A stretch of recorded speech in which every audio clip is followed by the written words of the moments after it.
యథార్థవంతులు లేదా న్యాయమును అనుసరించేవారు. మరి వీరికి ఏముంటుంది అంటే ఎప్పుడు కూడా వీరి పక్షమున దేవుడు ఉంటాడు, వీరిని దేవుడు కాపాడుతూనే ఉంటాడు, దేవుడు వారిని ఆశీర్వదిస్తూనే ఉంటాడు. వారికి ఎక్కడ కూడా ఎండ లేదు. ఫలించెడు కొమ్మ, ఫలించి వృద్ధి పొందు కొమ్మ నోవహులో, నోహు సంతానములో మనం చూస్తాం. ఇక్కడ యోసేపులో చూస్తూ ఉన్నాము. నిజంగానే యోసేపును దేవుడు ఆశీర్వదించాడు గొప్పగా. మరి ఈరోజు మన జీవితంలో మనం చూసినప్పుడు మనము ఎందుకు ఈరోజు ఫలించలేకపోతున్నాము అనే విషయాన్ని మనం ఆలోచన చేయాలి. ఒకవేళ మనకు ఇదిగో నా జీవితంలో ఇది సరిలేదు, దీనివల్లనే నాకు ఈ ఇబ్బంది కలుగుతుంది అని మీరు గుర్తిస్తే వెంటనే దాన్ని మీ లైఫ్ నుంచి దూరం చేయాలి. ఎందుకంటే దేవుడు ఆయన మిమ్ములను మరి ఆశీర్వదించే దేవుడు.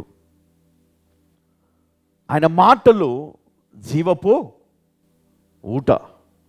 హల్లెలూయ.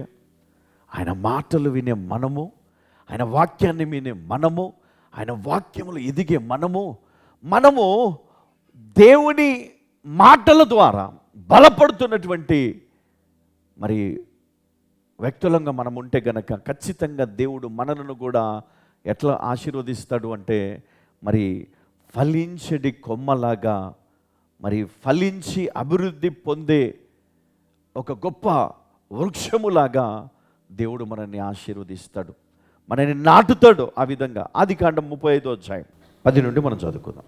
అప్పుడు దేవుడు అతనితో, నీ పేరు యాకోబు, ఇక మీదట నీ పేరు యాకోబు అనబడదు, నీ పేరు ఇశ్రాయేలు అని చెప్పి అతనికి ఇశ్రాయేలు అని పేరు పెట్టెను. మరియు దేవుడు, నేను సర్వశక్తి గల దేవుడను, ఏమన్నా నేను సర్వశక్తి గల దేవుడను, నీవు ఫలించి అభివృద్ధి పొందుము, జనముల సమూహమును నీ వలన కలుగును. ఏమన్నా జనముల సమూహములు నీ వలన కలుగును, రాజులను నీ గర్భవాసమున పుట్టెదరు.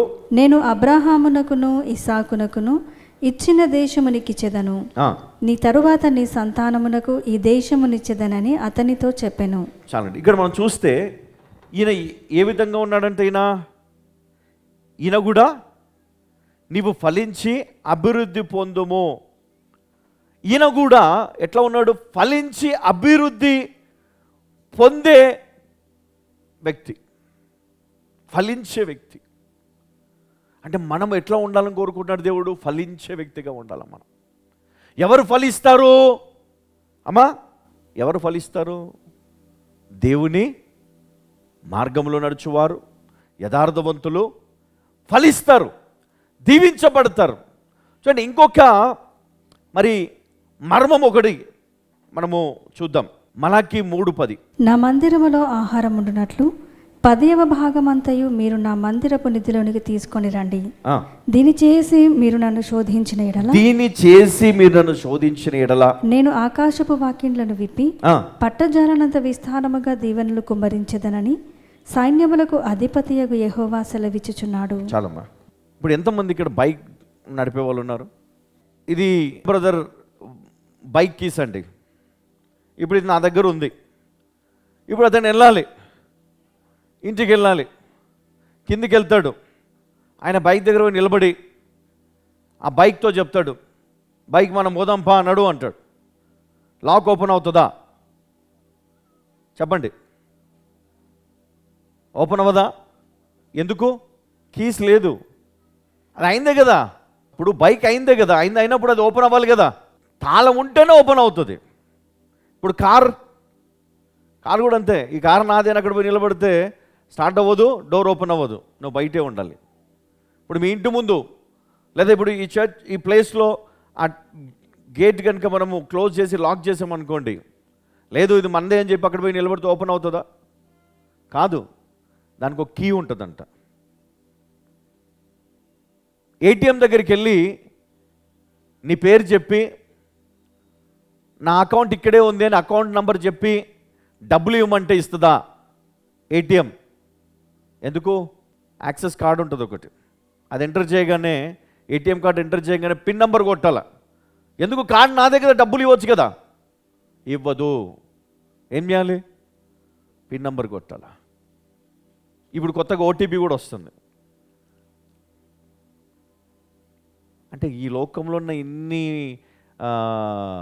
పరిస్థితులకు కీ అనేది చాలా ఇంపార్టెంట్ కదా. అట్లనే మనము మన జీవితంలో దేవునితో ఒక రిలేషన్ మనకున్నప్పుడు ప్రతి దానికి ఒక కీ ఉంటుందంట. ఇక్కడ ఏమని రాయబడి ఉంది ఒకసారి మళ్ళీ ఒకసారి. నా మందిరములో ఆహారం ఉండునట్లు 10వ భాగమంతయు మీరు నా మందిరపు నిధిలోనికి తీసుకొని రండి. దీని చేసి మీరు నన్ను శోధించిన ఎడల నేను ఆకాశపు వాకిట్లను విప్పి, చూడండి, నేను ఆకాశ వాకిట్లను విప్పి పట్టజాలనంత విస్తారముగా దీవెనలను కుమ్మరించదనని. పట్టజాలనంత విస్తార దీవెనలను కుమ్మరించదనని ఎప్పుడైనా చూసారా మీరు? ఎందుకో తెలుసా? ఇక్కడ ఈ దశమ భాగం అనేది కీ లాగా పనిచేస్తుందంట. కీ, దాన్ని నువ్వు ఓపెన్ చేయాలి అంటే నువ్వు చేయాల్సింది, నువ్వు చేసినప్పుడు అప్పుడు ఈ ఆకాశం తెరవబడుతుంది. హల్లెలూయా. ఏమన్నాడు ఇక్కడ? నేను ఆకాశం వాకిట్లను విప్పి పట్టజాలంత విస్తారముగా. హల్లెలూయా. చాలాసార్లు నాకు కూడా అనుమానం, దేవుడు నిజంగా ఆశీర్వదిస్తాడా? నువ్వు నమ్మకంగా నువ్వు దేవునితో నువ్వు చేసుకున్నటువంటి ఒప్పందాన్ని దేవుడు యాక్సెప్ట్ చేస్తాడు, దేవుడు ఆశీర్వదిస్తాడు. ఇది క్రైస్తవులైన మన జీవితంలో మరి పరిశుద్ధ గ్రంథములో రాయబడి ఉంది. కాబట్టి దీన్ని పాటించే వారు ఉన్నారు కొంతమంది, మిగతా మనము నిర్లక్ష్యం చేసే వాళ్ళమే. అయితే ఇది చెయ్యండి, ఇది చెయ్యండి, ఆ లాక్ ఓపెన్ అవుతుంది. దేవుడు తప్పకుండా ఆశీర్వదిస్తాడు. ఫలించే కొమ్మగా కాదు, ఫలించే విస్తరించే కొమ్మగా. తర్వాత ఇక్కడ చూస్తే అది వృద్ధి పొందే ఒక చెట్టులాగా, అంటే ఫలించి వృద్ధి పొందుటకు ఒక నీటి ఊట మరి దానికి అటాచ్ చేయబడుతుంది. అది ఎప్పటికీ వాడిపోదు. అది వారికి, వారి పిల్లలకు, తరములకు కూడా అది ఏం చేస్తుందంటే అది ఫలమునిస్తుంది. హల్లెలూయా, హల్లెలూయా.